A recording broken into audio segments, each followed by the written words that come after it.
எல்லாம் யாரு கூட வேணாலும் பேசலாம். நான் அவங்கள போய் கண்டிக்க முடியாது. அதாவது நீங்க வந்து ஸ்பேஸ் கொடுக்குறீங்க.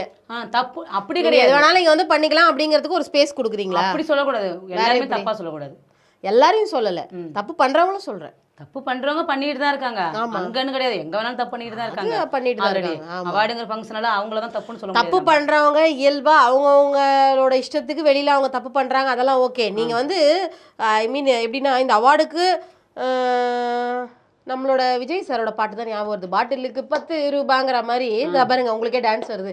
அந்த மாதிரி அவார்டுக்கு 1500, விஜய் ஃபேன் அவார்டுக்கு 1500 அப்படிங்கிற மாதிரி அப்ப வச்சுக்கலாமா பாட்டு?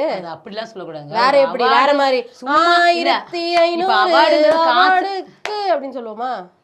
அது வந்து அவார்டுங்கிற பேர்ல வந்து ஏன் காசு வாங்குறாங்கன்னா, அததான் நான் கேக்குறேன். அவார்டுங்கிற பேர்ல ஏன் காசு வாங்குறீங்க? சும்மா வந்து எல்லாத்தையும் கேட்க முடியாது. சும்மா கேட்க கூடாது, அதனால அவார்டு கொடுத்து கேக்குறீங்க. அப்படி சொல்லக்கூடாதுங்க. வேற எப்படி தாங்க சொல்றீங்க? அவங்களோட திறமையை வச்சுதாங்க அவார்டு